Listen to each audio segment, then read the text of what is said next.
October 17, 2017. The persecution of Rohingya Muslims goes beyond religious intolerance, says Dr. Elizabeth Hurd, professor of politics at Northwestern University. Aaron Mate at The Real News. Aaron Mate. The UN says the persecution of the Rohingya in Burma has become the world's fastest developing refugee emergency and a humanitarian and human rights nightmare. Last month, a UN official called it a textbook case of ethnic cleansing. UN Secretary-General Antonio Guterres recently outlined the scale of the crisis.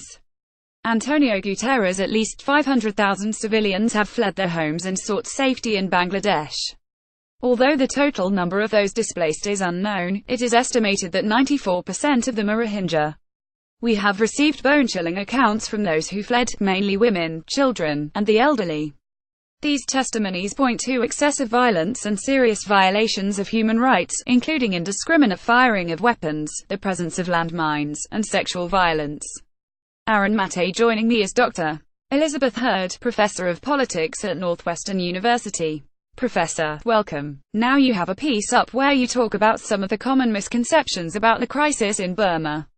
But I want to start with just the most basic one, which is that when this conflict is discussed, this latest round of violence and exile, it's often said that it began with an attack by Rohingya militants on Burmese troops in August. I'm wondering if you could start there. Elizabeth Hurd. Yeah. So this is a narrative that the government has been perpetrating for a long time, which is simply that they are terrorists, so they started it, or they attacked legitimate state representatives, in this case the police.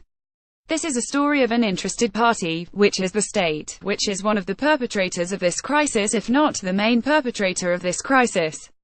So we can't really take what the government of Myanmar or Burma is saying at face value right now. We need to step back, listen to other actors, look at a longer story.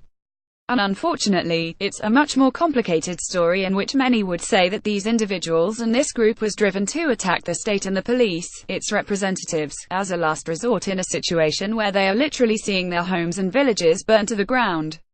Aaron Mate. Right. And so another narrative, which you address in a recent piece, is that this is a case of religious intolerance. So the Burmese government has a certain strain of Buddhism, and the narrative goes that they're simply persecuting a minority Muslim population.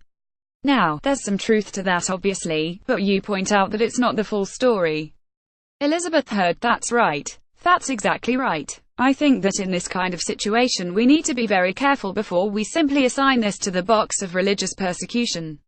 It makes the story too simple. And it actually exculpates a whole bunch of guilty parties to this horrible conflict and this human rights catastrophe, as you mentioned earlier. So my point in that piece is really to say let's step back and consider all of the factors that are actually going into this dehumanizing and violent persecution of the Rohingya people. And indeed, religion is a small part of that, and the fact that there are powerful Burmese nationalist forces that are acting out their kind of national vision in Burma right now. And the Rohingya are paying the price of that. That's a part of the story. But there's also a lot more going on here that has to do with the acquisition of their land. That has to do with the fact that China is running a pipeline through part of this territory, and would like to have access to oil from the Gulf. There are all kinds of other interests that have a stake in pushing the Rohingya out and in delegitimizing them as Burmese citizens. So we have to look at this bigger, broader picture. And then we can understand the conflict for what it really is and start to deal with it for what it really is. And deal with the state, basically, have them face up to the crimes that they're committing against these people. Aaron Mate. When you say that a simplistic narrative absolves many guilty parties, who are the key guilty parties? Elizabeth Hurd. Yeah. So I think what it does is the narrative of religious persecution kind of focuses us on the monks' organizations, in particular, which have been the most vehemently and violently anti-Muslim, and the most vocally anti-Muslim. And 969 is one of those organizations, for example. There are a number of them. There are a number of them that are more loosely organized, kind of like networks of Buddhist monks who are definitely, have a great deal invested in linking Buddhist identity with Burmese identity. So if you're not a Buddhist, then you're not a real Burmese and you need to get out. And that kind of Buddhist supremacy, that form of nationalism has turned out to be very powerful and is galvanizing a lot of people. However, as I was mentioning before, this case also involves economic interests. It involves business elite who would like to have access to the resources, to the land that the Rohingya and other marginal groups on the periphery of Burma have controlled. The Rohingya people, contrary to the official narrative, are not new. They are not refugees. Many of them have lived there for centuries. Some of them were actually brought under British colonialism to serve as workers for the British colonial projects. So they've lived in Burma for a long time. And they were citizens of Burma. They had their citizenship revoked in 1982. So when we see a story that this is all about some hoodlums who attacked the police and who are terrorists, we know this isn't true. This goes back before 1982. But you can really look at the 1982 revocation of their citizenship and say, wait a minute, this is an attempt by the state to dispossess an entire portion of the population and to control their land, to control their resources, and then to control the narrative about what's going on. So the fact that they've been pushed out in waves, in purges, you could say, over the past several decades, is evidence that this is indeed a long-term project to get rid of them and to cleanse Burma of the Rohingya. Aaron Mate. The rhetoric that comes from the party of Aung San Suu Kyi, the Burmese nominal leader, is pretty striking.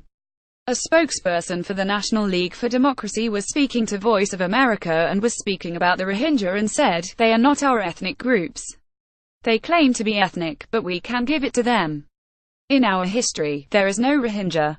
Elizabeth Heard. That's right. That's exactly right. And this is the kind of ultimate dehumanizing move. So what they're actually forcing them to do, and have been forcing them to do for many, many years now, is to disavow their own identity as Rohingya. And they've been forced to call themselves Bengalis. Through this move, the state is effectively trying to erase them as a people with an identity, as a group that has existed with their legitimate existence over time in primarily Rakhine State in the northwestern part of Burma. Trying to pretend as if this was something new and that they're coming in from outside and that they're strangers to the land. So this is absolutely the kind of linguistic violence that accompanies the other forms of violence that we're seeing. Attempt to dehumanize and just erase them as a people from the face of their country. Aaron Mate. Right. And now it's fair to say that there are now more Rohingya who have been displaced to Bangladesh than are left in Burma, right?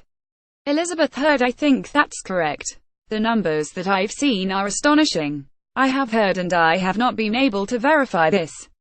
It's very hard to get good information on this right now. But I have heard that there have been more Rohingya displaced in this exodus than there have been in the Syrian refugee crisis in terms of peoples moving across the Mediterranean, who are of course not only Syrians, but come from all over the Middle East and North Africa. So the scale of this crisis is enormous. This is not to diminish the crisis in Europe, the Mediterranean by any stretch of the imagination. But there are now more people outside than in. There are also many people who are unaccounted for. I'm sure you've seen some of the horrendous accounts of the attempts to get out, boats being turned away. It is a horrific humanitarian disaster. And I know that it's a moment for countries in the region, powerful countries like Australia, for example, to step up to the plate and begin to help these people and try to set the ship right. And deal straight on with the government, who we need to admit, as much as the NLD was romanticized, it is not doing the right thing here. They have stood firmly behind the narrative of the former junta, which is to say, the Rohingya are not authentically Burmese.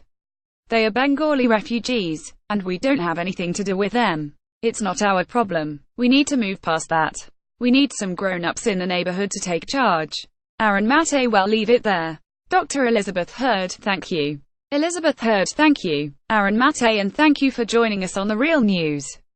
Comments. Our automatic spam filter blocks comments with multiple links and multiple users using the same IP address. Please make thoughtful comments with minimal links using only one username. If you think your comment has been mistakenly removed, please email us at contact@therealnews.com.